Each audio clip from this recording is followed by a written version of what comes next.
Eleanor Hayes for the wife, Marcus Hayes for the husband, Sophia Hayes for the daughter, Vanessa Reed for the mistress, Lydia Hayes for the sister, in-law.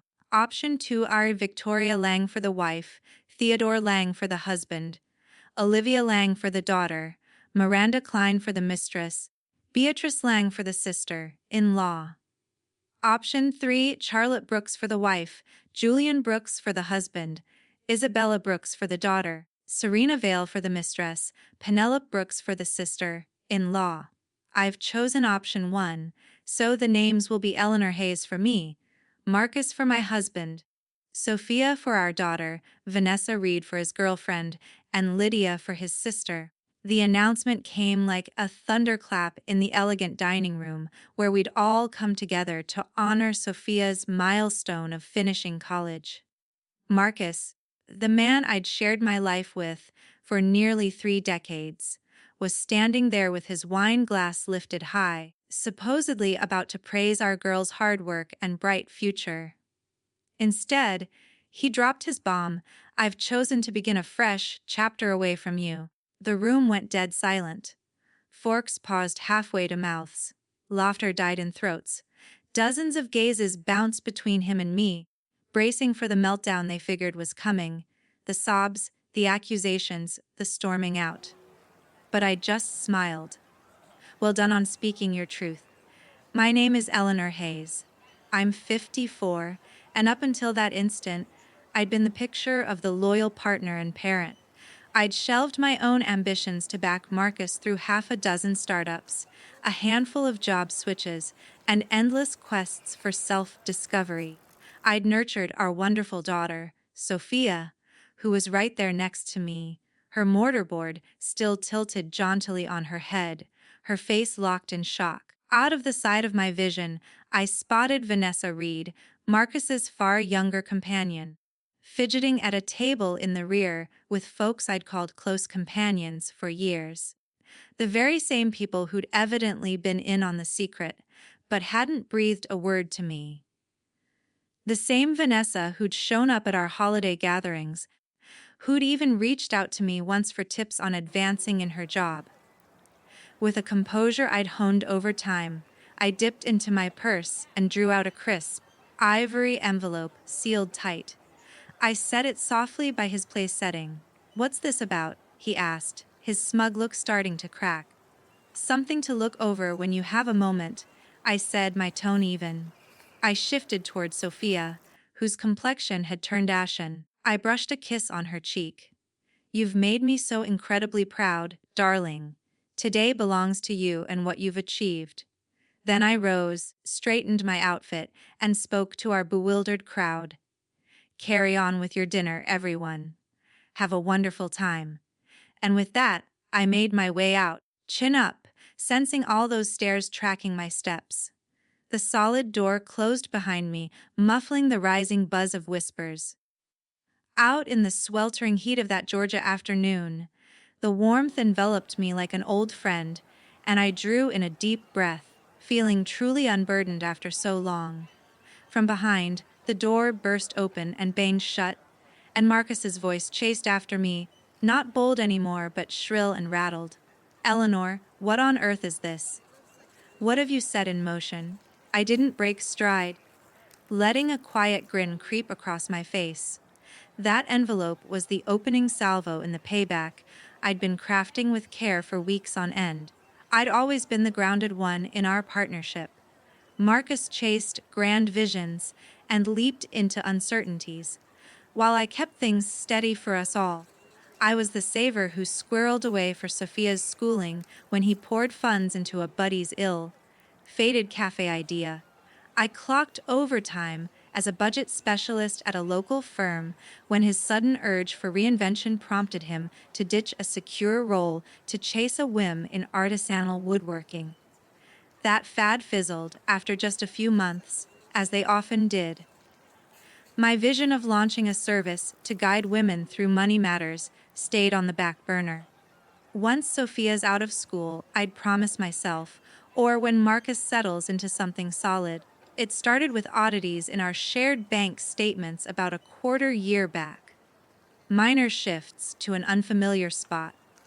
After 2 decades handling our household books, those blips screamed at me. I might have called him out right then, but a gut feeling stopped me. Maybe it was a sixth sense, or the widening gap I'd felt growing between us lately. So I dug in discreetly. What unfolded was more devastating than I'd braced for. Marcus had been quietly siphoning cash to a hidden stash for well over 12 months. He'd been wining and dining Vanessa at fancy spots, buying her trinkets and eyeing coastal homes, all while preaching to me about cutting back for our golden years. Then there were the messages I stumbled on. When he forgot to lock his device. Exchanges about their upcoming adventure together. Talk of him finally cutting loose. Schemes for the very next day after Sophia's big event, the moment he'd picked to stage his dramatic split from our union. What Marcus overlooked, or maybe never truly got, was my deep expertise in finances after 30 years in the field. I knew how to follow money paths. I could track holdings like a hawk. And crucially, I hadn't forgotten the marriage contract we'd inked way back when my family had more assets than his. The one he'd pushed for, funnily enough, to safeguard his prospects, included a loyalty provision that would seal his fate.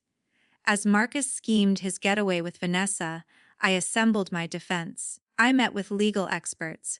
I logged every sneaky move. I collected proof of their liaison. I drafted separation documents. I orchestrated it all to peak just right, figuring he'd hold off until post-ceremony to spare Sophia the spotlight. What he never saw coming was me filing those papers that very morning, tucked away in official files he couldn't touch yet. Marcus had no clue I was always ahead by several moves. I didn't circle back to the eatery. I headed straight to our place. A roomy traditional home in the old part of town we'd snagged a decade and a half ago. The same spot Marcus had dangled in front of Vanessa, per those texts he didn't know I'd glimpsed. I pulled into the drive and stepped inside what had been our joint haven for ages. It all seemed unchanged, the snapshots of us as a trio on the walls, the vintage timepiece from my dad, the comfy armchair where Marcus and I had once spun dreams about tomorrow. But nothing was the same. Up in our sleeping quarters, I swung open the wardrobe. Marcus's outfits were already bundled in bags, stashed away, primed for his intended takeoff the following day. I had to chuckle at how foreseeable he was. Always so precise with his wardrobe, yet sloppy with what really counted. My device kept lighting up with alerts from the gathering. Pals checking in, Sophia reaching out, even Lydia, Marcus's sibling who'd come down for the occasion. I only replied to my girl, "I'm holding up fine. This isn't on you. Savor your special day. We'll chat later. I adore you."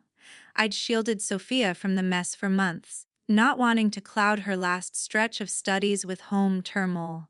She'd be upset I kept quiet, but she'd get it in time. She had my level. Headedness mixed with her dad's charm, a combo that pushed her to top marks.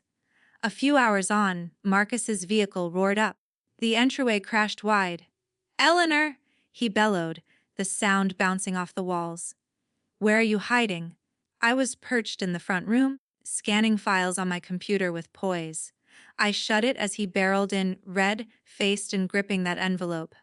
"What's the deal here?" he barked, flapping the sheets. "You hit me with split papers today, of all times." "It seemed to fit your timeline nicely," I said without a waver. "You were set on a new start. I'm just smoothing the path. You had no business doing that." "Actually I did," I cut in firmly. "Same as you had the go. I had to pick Vanessa." "Choices define us, Marcus. That old contract lapsed ages ago," he shot back, suddenly cocky. "Any decent counsel would confirm it." I let a faint smile show. No, it didn't. Clause 14 spells out that the faithfulness part holds through the whole marriage. Your advisor ought to have clarified that. "Wait, you skipped that step, huh?" His color faded as the truth hit home. The pact he'd demanded to shield his gains was now stripping him bare. The residence, the getaway spot by the sea, his share of our nest egg, his showy reveal at lunch had turned into his precious blunder. "You can't pull this on me," Marcus said, slumping into a seat. "We created this world side by side, and you opted to shatter it," I countered, "though not how you pictured." His gadget hummed nonstop in his jeans. He peeked at it, then brushed it off. Vanessa, probably, puzzled why he wasn't sticking to their script. "You've got that shrewd side, Eleanor. But this is ruthless," he tried next. "What about our shared past? 28 years tossed aside." I eyed him closely. This guy I'd cherished for almost 30 years. The one who'd gripped my hand during tough losses before Sophia arrived. The one who'd whisked me off to a coastal retreat for our decade mark. When did the shift happen? Or was this always him? And I'd been too committed to spot it. "That past was my everything," I said honestly. "That's what made your disloyalty cut so deep." His features eased a bit, maybe spotting a crack. "So perhaps we can mend it." I slipped up. "Folks do that." This wasn't a slip, Marcus. This was a deliberate plot over a year long. You shifted our funds on purpose. You scouted homes with her. You aimed to drop the news in front of a crowd to shame me. His expression turned stony. "You're blowing it out of proportion." "Am I?" I grabbed my phone, hit play on a sound file, and his words filled the air. "Post-ceremony, I'll lay it out. Public spot's ideal, she won't flip out with witnesses." Then Vanessa's tone. "And she's clueless on the cash." Marcus once more. "Totally. Eleanor's faith in me is absolute." "Her blind spot." He went white. "You taped our talks." "That's against the rules." "Not here when one side agrees," I noted. "And not in your residence." "I didn't spy on your intimate times with Vanessa." "I'm not vicious, just captured the bits about scheming to cheat me." Marcus jumped up, pacing. "I gotta make calls." "Sure," I agreed. "Start with legal help." "I'll crash at Lydia's place tonight." "Lydia's?" he stammered. "My own kin's." "Yep," I said. "She's pretty steamed at you. She caught you two at the Yuletide bash last year. Held off telling me, grilled you first. You swore it was a fling, that you'd cut it off. When she saw otherwise, she spilled to me." That rocked him hard. Lydia and I had bonded tight, but Marcus never dreamed his blood would back me. "Everyone's turning on me," he grumbled. "Funny how that works, right?" I scooped up my bag and a little suitcase I'd readied. "You've got till tomorrow night to clear out your stuff. Then the keys change." As I aimed for the exit, Marcus called out, voice cracking with urgency. "What about Sophia? Considered her in all this?" I stopped, my cool cracking into real fury. "Don't drag our kid into your mess, Marcus. You sure weren't when plotting your seaside redo with Vanessa." His phone went off again. He checked and sighed. "Issue." I probed. "Vanessa's at the flat. She's hauled in her gear." I smiled despite myself. "The place you listed under both. The contract from last month." He dipped his head, baffled. "Might want to ring the rental folks." That form got read, flagged for credit snags, and stalled. They dialed our landline for confirmation. I took the call. I strode out, abandoning Marcus to unravel his flawless scheme. It was coming apart quicker than he could grasp. Lydia's cozy cottage sat on the other side of the city, near the campus where she lectured on books and stories.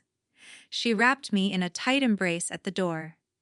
"Just got word from Sophia," she said, guiding me in.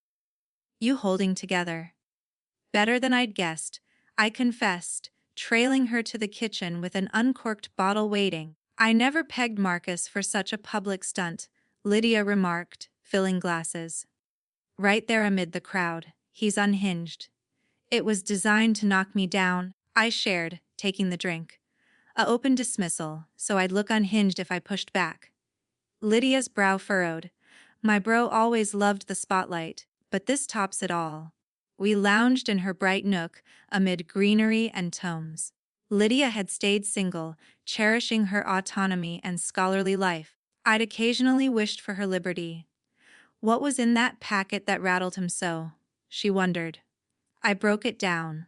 The filing, the proof of his money tricks and key, the old pact that leave him shortchanged. The pact. Lydia chuckled dryly. I recall him demanding it. Dad had fronted him startup cash and he fretted over guarding it. The twist is perfect. My line rang. Sophia. I steadied myself before picking up. Mom. She rushed, tense. Heading to Aunt Lydia's. Sweetie, no need. Already en route, she cut in. Dad's spinning tales that you've gone off the rails, plotting for ages, spouting nonsense. Typical Marcus, twisting facts to play victim. Let him rant, I advised. Facts will shine through soon. Shortly, Sophia showed, still in her formal wear, eyes puffy from tears. She melted into my hold like when nightmares plagued her youth. Why keep it from me? She murmured. Didn't want to dim your last term, I said. You earned this spotlight. Well, Dad dimmed it plenty, she replied. We shifted to Lydia's cozy den, where I laid out the saga, spotting the betrayal, the cash schemes, their blueprints. I sensed Dad was off, Sophia owned. Distant, glued to his screen, but never guessed this. We blind ourselves to flaws in loved ones, Lydia soothed. My device pinged from my lawyer, Mr. Thompson. The rush order passed. Those accounts locked till court sorted it.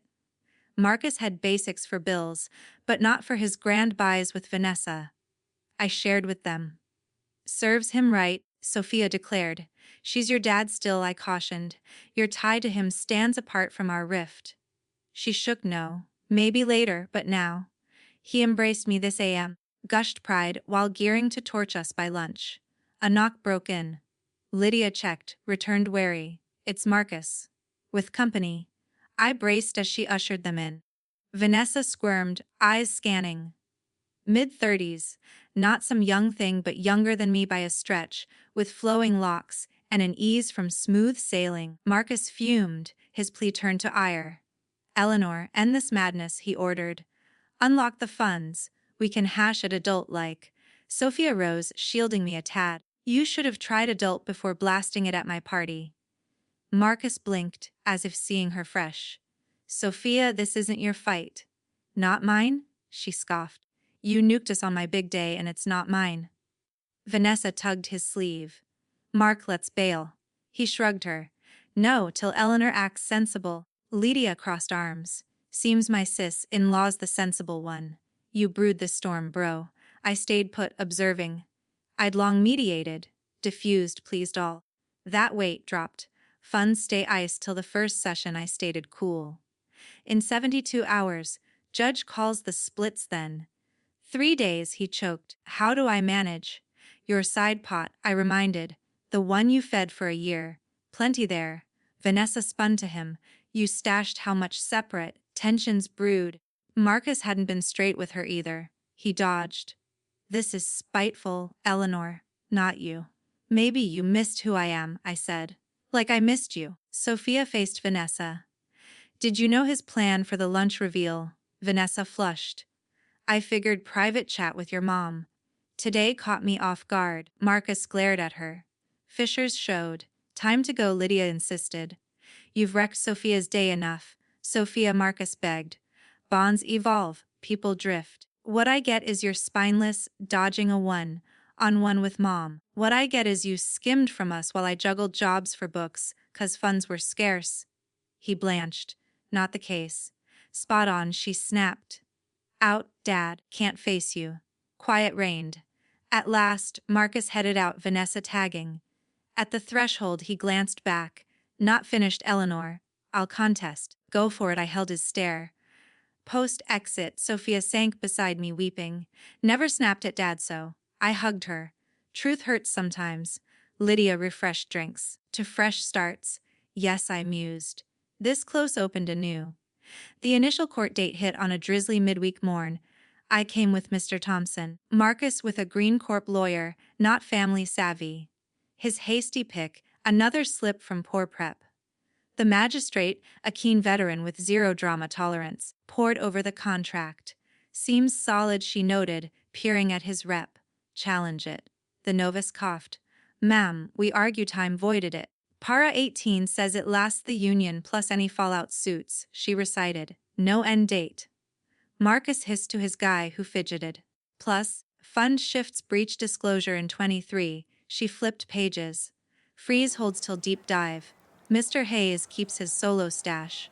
Home stays with Mrs. Hayes per breach term. Marcus reddened. Ridiculous, he hissed audibly. She eyed him sharp. Review your signature better, sir. Back in a month post, probe. In the hall, Marcus approached. Eleanor, let's reason. 28 years matter. They did till you ditched them. I left him solo, burdens dawning. Talk flew in our circles. Calls poured support, dirt digging. I stayed classy, Marcus, and I part ways, life shifts. His polish cracked. Bizwiz, family pillar image soiled. Freeze axed vows to Vanessa. Coastal dream tanked. Fancy ride deposit lost. Fortnight later, Lydia rang chuckling. Heard, Vanessa bolted so soon. Not shocked, but swift. Turns out his venture's tanking as boasted. Savings myth. Told a pal she skipped broke dudes. I laughed. Master of mirages, me. Rebuilding. My tucked-away security surprised him. Leased a downtown nook, birthed my advisory dream. Debit clients too in splits. Referrals flowed, focused on women navigating cash in upheavals, splits, loss, shifts. Work fed my soul like a corp gig never. Sophia, now in a coastal promo role, buzzed often. Proud mom, she said of my roster. You ate in lows. Just what I'd craved in mine, I said. Arming for surprises. Being sought for smarts, not nurture, empowered fresh. Final court coincided our would-be 29th. Poetic cap. Marcus looked worn. Biz floundered sans my input. Vanessa dated a land mogul. Paul's ghosted post truth. Judge affirmed packed fully. Marcus got gear, faltering firm. Slimmed stash post fees. For a tiny pad. I kept abode, savings, bulk shares as breach dictated. His shield turned sword. Exiting, Marcus neared. Grave error, he murmured. Any shot at no? I cut soft, but sure. Door shut. Got it, he said. Wish you joy, Eleanor, earned. First truth in Eanes. Half year on, Hayes transitions boomed. Upsized space, added aids. Guided women to fiscal strength in turns. Sophia dropped by proud. Ironic, she noted. Honesty, he'd halved all. Greed blinds, I said. From wife mom to guide, owner voice. That packet, not just exit, but portal to unseen. Not mere payback, but rebirth. In locking funds, I reclaimed me. To make this story stretch longer, let's dive deeper into the moments that led up to that fateful lunch. I remember the early days of our marriage like they were yesterday, filled with that youthful optimism that seems so distant now. Marcus and I met at a community event, one of those charity fundraisers where everyone pretends to care deeply about the cause. While networking furiously, he was charming, full of ideas about changing the world through innovative business models. I was fresh out of school, armed with a degree in finance and a determination to make my mark. We clicked over shared ambitions. He wanted to build empires, and I wanted to ensure they stood on solid ground. Our wedding was simple but elegant, in a garden under blooming magnolias. Lydia was there, of course, teasing Marcus about finally settling down. We honeymooned on a budget, driving along the coast, stopping at little inns and dreaming aloud about the family we'd create. Those first years were a whirlwind. Marcus launched his initial venture, a small tech consulting firm, and I supported him by managing the books after my day job. We'd stay up late, poring over spreadsheets, laughing about our ramen noodle dinners. It felt like a team effort, unbreakable. But cracks appeared early, though I didn't recognize them then. Marcus's first big failure came when a client backed out, leaving us in debt. I dipped into my inheritance to bail us out, never complaining. That's what partners do, right? Support each other. Sophia arrived after a couple of heartbreaks, those miscarriages that tested our bond. Marcus was there, holding me through the nights of grief, promising we'd try again. When she finally came, pink and perfect, it felt like our reward for perseverance. Rising Sophia became my world. I cut back hours at work to be home for her milestones. First steps, school plays, soccer games. Marcus traveled more, chasing deals, and I'd handle the home front with a smile. There were good times, like family vacations to the mountains, where we'd hike and tell stories around campfires. Or holidays with Lydia, who became like a second mom to Sophia, spoiling her with books and adventures. Yet, as the years rolled on, Marcus's restlessness grew. He'd switch careers on a whim, from consulting to real estate, then to that woodworking phase where he filled our garage with half-finished pieces. Each time, I'd adjust, budgeting tighter, encouraging him. My dream of starting that consultancy. Always tomorrow. I told myself it was temporary, that stability would come. The suspicion crept in gradually. It wasn't just the bank oddities, there were behavioral shifts. Marcus started staying out later, claiming client meetings. His phone became a constant companion, guarded like a secret. Once, I caught a glimpse of a message, something flirty, but he brushed it off as a joke from a colleague. I wanted to believe him. Who wants to admit their life partner is straying? But the discrepancies piled up. A receipt for a necklace I never received, charges at hotels in town when he said he was working late. I started keeping a private journal, noting dates and amounts. It felt sneaky, but necessary. Then, one evening while he was out, I accessed his email, guilt gnawing at me, and found the trail leading to Vanessa. Photos from trips, plans for weekends away. It hit like a gut punch, leaving me breathless on our bedroom floor. I didn't confront him then. Instead, I channeled the pain into action. I scheduled a discreet meeting with Mr. Thompson, an old contact from my finance days. We met at a quiet cafe, away from prying eyes. "Eleanor," he said after reviewing my notes, "this is solid grounds for invoking the prenup. But we need more evidence." So I gathered it methodically. Bank statements, text screenshots, even hired a private investigator for a few key dates. The PI's report was damning. Photos of Marcus and Vanessa at romantic dinners, entering apartments together. Meanwhile, life at home continued as normal. I'd cook dinners, chat about Sophia's classes, even share laughs over old memories. It was an act, but a convincing one. Sophia noticed my quieter moods but attributed them to work stress. "Mom, you need a vacation," she'd say, hugging me. Soon, I'd reply, meaning it in ways she couldn't know. Lydia was my confidante from early on. After she confronted Marcus and he lied to her face, she came to me tearfully. "I can't believe my own brother," she said over coffee at her place. We plotted together.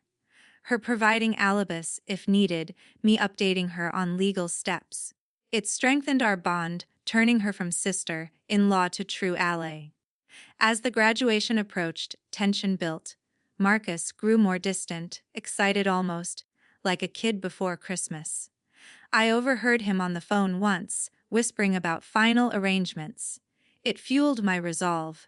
The morning of the event, I filed the papers electronically, heart pounding. Then I dressed for the celebration, choosing an outfit that made me feel strong. A tailored dress in deep blue, pearls from my mother. The restaurant scene played out as I described, but let's linger on the aftermath there. As I walked to my car, a couple of friends followed me out. "Eleanor," one said, "what just happened?" I kept it brief. "Marcus has his plans, I have mine. Drive safe." Inside, I imagined the chaos, whispers turning to debates, Sophia fielding questions, Vanessa trying to blend into the wallpaper. At home that afternoon, before Marcus arrived, I took time to reflect. I wandered the rooms, touching mementos. The quilt from our first apartment, stitched during lean times. Sophia's artwork from kindergarten, framed proudly. Each item stirred emotions. Regret for lost years, but also gratitude for the good. I allowed myself a cry then, private and cleansing, before steeling for the confrontation. When Marcus stormed in, Our exchange went deeper than I first shared.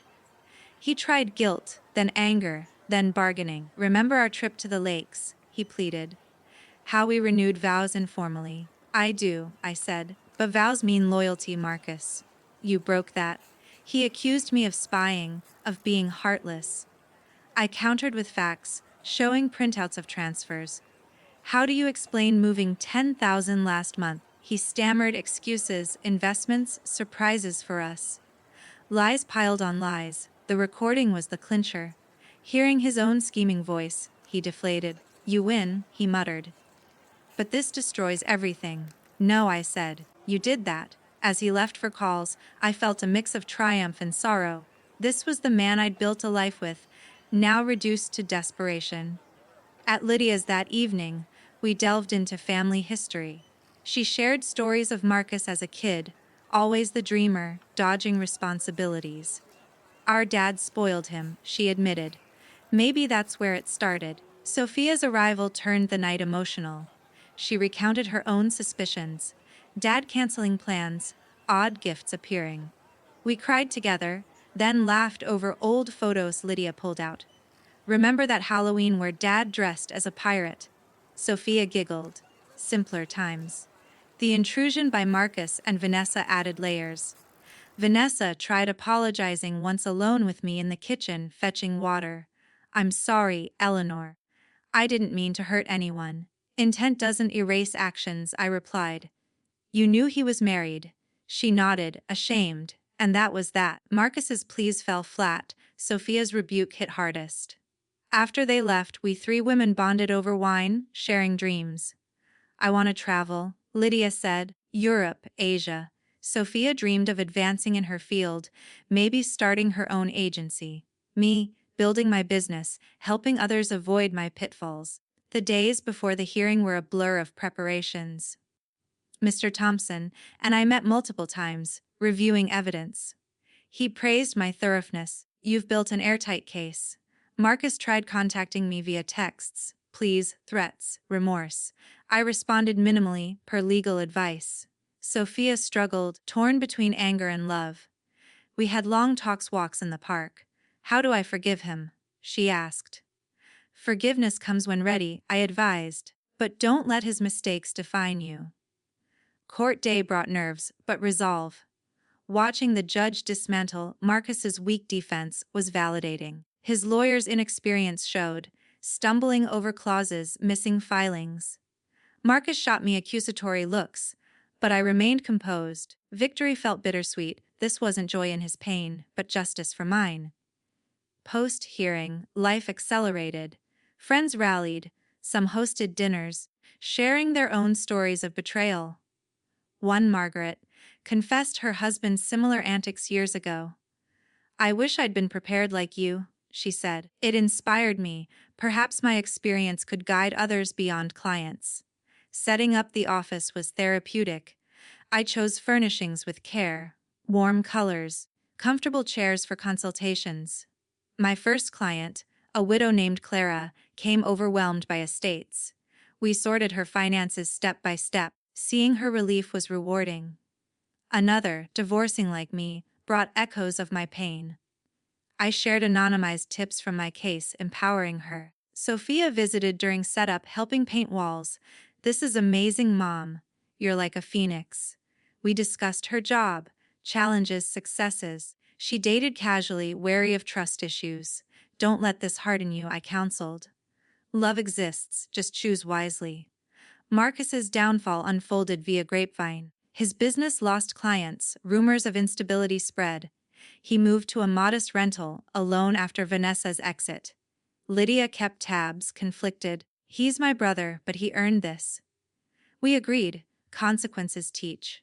The final hearing was anticlimactic, affirmations of prior rulings. Marcus's haggard look stirred pity, but not regret. His parting words felt genuine, a rare glimpse of the man I once knew. Months later, my firm expanded. I spoke at women's groups, sharing stories, veiled of resilience. One event, a seminar on financial independence, drew dozens. A attendee approached post, "Talk your story inspires me to leave my toxic marriage." That moment crystallized my purpose. Not revenge, but ripple effects of empowerment. Sophia thrived, promoting to lead role. She introduced a boyfriend kind and steady. Vet him carefully, I teased. Aunt Lydia's planning a trip, join us. Family redefined, stronger. Reflecting now, that envelope symbolized more than strategy. It was liberation from roles that confined me. I discovered depths of strength, forging a path of independence. Life's twists, navigable with preparation and heart. To expand further, let's explore additional scenes that enriched this journey. One pivotal moment was my first solo outing after the split. A drive to the coast, windows down, music blaring. I stopped at a beach, walked the sands, letting waves wash away remnants of hurt. There I journaled future goals, grow the business to multiple locations, perhaps author a book on women's finance. It felt liberating, claiming space for myself. Another scene, a coffee with old friends who'd known but stayed silent. I invited them, seeking closure. Why didn't you tell me? I asked calmly. They apologized, citing awkwardness. We parted amicably, but I pruned my circle to true supporters. With Sophia, we created new traditions, monthly dinners where we'd cook and share highs lows. One night, she opened about college pressures, how the family facade added stress. I'm sorry I missed that, I said. From now on, open books. It deepened our connection. Lydia and I collaborated on a project. She incorporated financial lit into her courses, inviting me as guest speaker. Educating young women early, preventing pitfalls. Rewarding beyond measure. Client stories multiplied. Take Sarah, escaping abuse, we secured her assets discreetly. Or Linda, post-retirement divorce, rebuilding confidence. Each success fueled me. Marcus reached out once more, months later, via letter, apologizing profoundly, seeking amends with Sophia.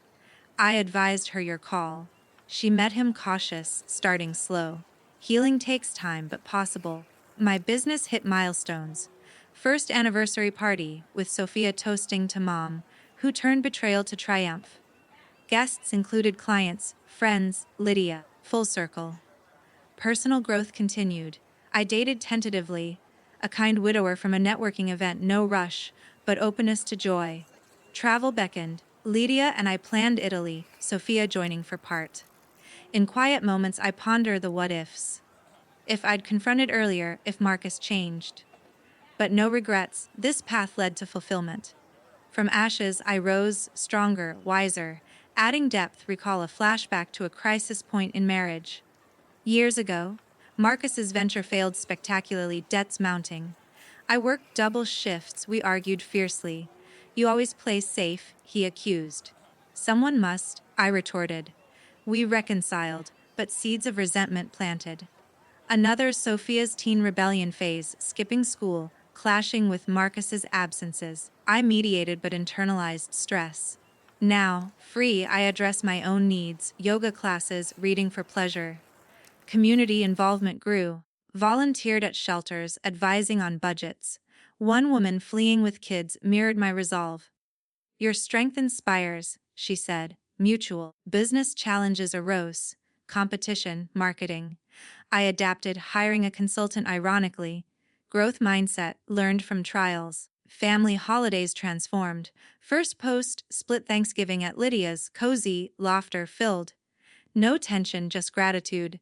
Sophia's wedding dreams shifted. She valued partnership equality. Proud of her insight. Marcus's life. He rebounded modestly, starting small biz.